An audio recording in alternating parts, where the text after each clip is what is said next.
जब भी मोटापे की बात होती है तो सबसे पहले दिमाग में क्या आता है? कैलोरीज, है ना? लेकिन क्या ये इतना ही सिंपल है? आज हम आयुर्वेद के प्राचीन ज्ञान को समझेंगे, जहां मोटापे को स्थौल्य कहा जाता है। और ये सिर्फ वजन का मामला नहीं, बल्कि शरीर के अंदरूनी संतुलन का सवाल है। देखिए, आमतौर पर वजन बढ़ने को कैलोरी के एक सीधे साधे हिसाब की तरह देखा जाता है। कितना खाया और कितना बर्न किया। लेकिन आयुर्वेद एक बिल्कुल अलग नजरिया पेश करता है।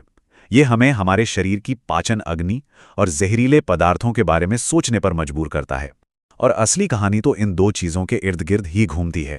तो इस सफर में हम क्या क्या जानने वाले हैं? सबसे पहले हम समझेंगे कि मोटापा आज के दौर में एक इतनी बड़ी स्वास्थ्य चुनौती क्यों बन गया है। फिर हम आयुर्वेद के चश्मे से देखेंगे कि इसके असली कारण क्या हैं। और आपको जानकर हैरानी होगी कि ये 6 कारण हमारी रोजमर्रा की जिंदगी से जुड़े हैं। और आखिर में हम इससे ठीक करने के लिए कुछ पावरफुल उपाय और जीवन शैली में जरूरी बदलावों को जानेंगे। तो चलिए शुरुआत करते हैं आज की हकीकत से। मोटापा अब सिर्फ इस बात का सवाल नहीं रहा कि कोई कैसा दिखता है।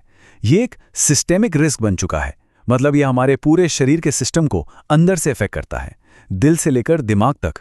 और चौंकाने वाली बात यह है कि मोटापा अब किसी उम्र या वर्ग तक सीमित नहीं रहा।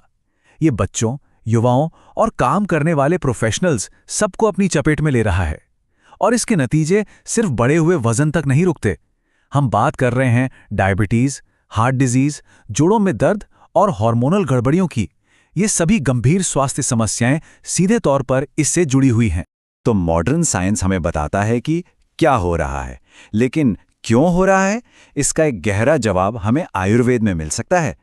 आयुर्वेद के मुताबिक वजन बढ़ना सिर्फ चर्बी का जमा होना नहीं है। ये असल में इस बात का संकेत है कि शरीर की अंदरूनी अग्नि कमजोर पड़ गई है और विषैले पदार्थ जमा हो रहे हैं। आयुर्वेद में इस हालत को एक खास नाम दिया गया है, स्थौल्य। इसका सीधा सा मतलब है शरीर में 2 चीजों का जरूरत से ज्यादा बढ़ जाना। पहला है कफ दोष, जो शरीर में भारीपन लाता है, और दूसरा है मेद धातु यानी कि फैट टिश्यू। ये शरीर के संतुलन के बिगड़ने का एक साफ इशारा है। तो आखिर ये कफ दोष है क्या? इसे ऐसे समझिए कि हमारे शरीर की 3 मेन एनर्जीज में से एक है। जब ये बैलेंस में होती है तो ये हमें ताकत और स्थिरता देती है। लेकिन जब ये बिगड़ जाती है तो यही स्थिरता भारीपन, सुस्ती और शरीर में फैट के जमाव में बदल जाती है। और यहीं पे एंट्री होती है आयुर्वेद के एक बहुत ही पावरफुल कॉन्सेप्ट की, आम। इसे आप एक तरह का मेटाबॉलिक कीचड़ समझ सकते हैं।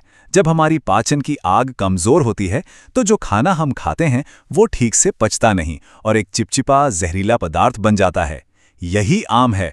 और जैसे पाइप में कचरा जम जाता है, ठीक वैसे ही ये हमारे शरीर के चैनल्स को ब्लॉक कर देता है। तो ये पूरी चेन रिएक्शन चलती कैसे है? देखिए, सब कुछ शुरू होता है हमारी पाचन अग्नि, जिसे मंदाग्नि कहते हैं, उसके कमजोर पड़ने से। ये कमजोर आग खाने को पूरी तरह पचा नहीं पाती। नतीजा आम यानी टॉक्सिन्स बनते हैं, जो सीधे हमारे फैट टिश्यूज में जाके जमा हो जाते हैं और वजन बढ़ने लगता है। तो असली सवाल ये उठता है कि आखिर ये सिस्टम बैलेंस से बाहर जाता ही क्यों है? आयुर्वेद इसके पीछे 6 मेन रीजंस बताता है। और मजे की बात यह है कि ये सब हमारी रोज की आदतों में ही छिपे हैं। सबसे पहला और सबसे बड़ा कारण है बहुत ज्यादा कफ बढ़ाने वाला खाना। जब हम लगातार भारी, मीठा, तला हुआ या ठंडा खाना खाते हैं तो हम सीधा सीधा शरीर में कफ बढ़ा रहे होते हैं। इसका नतीजा क्या होता है? मेटाबॉलिज्म एकदम स्लो हो जाता है और शरीर में हर वक्त एक भारीपन सा महसूस होता है। दूसरा कारण सीधे तौर पर हमारी पाचन अग्नि से जुड़ा है। जब ये आग ही कमजोर होगी तो हमारा खाया हुआ खाना एनर्जी बनाने के बजाय जहर और चर्बी में बदलने लगता है। एक मजबूत पाचन ही एक हेल्दी वेट की नींव है। तीसरा कारण तो शायद हम सबकी कहानी है, फिजिकल एक्टिविटी की कमी। घंटों तक एक ही जगह बैठे रहना ये हमारे मेटाबॉलिज्म को जैसे सुला ही देता है और शरीर को फैट जमा करने का खुला सिग्नल मिलता है। चौथा कारण है हमारी खाने पीने की गलत आदतें। आयुर्वेद में सिर्फ क्या खा रहे हैं ये इंपॉर्टेंट नहीं है, कैसे और कब खा रहे हैं ये भी उतना ही जरूरी है। बहुत ज्यादा खाना, बिना टाइम के खाना और देर रात को खाना, ये सब हमारे डाइजेस्टिव सिस्टम को कमजोर कर देते हैं। पांचवा कारण हमारे मन से जुड़ा है, स्ट्रेस।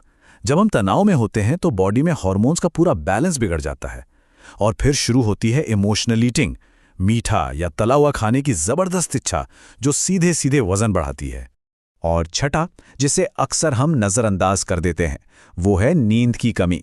ये सिर्फ थकान की बात नहीं है। जब नींद पूरी नहीं होती तो हमारे मेटाबॉलिज्म को कंट्रोल करने वाले हार्मोन्स गड़बड़ा जाते हैं।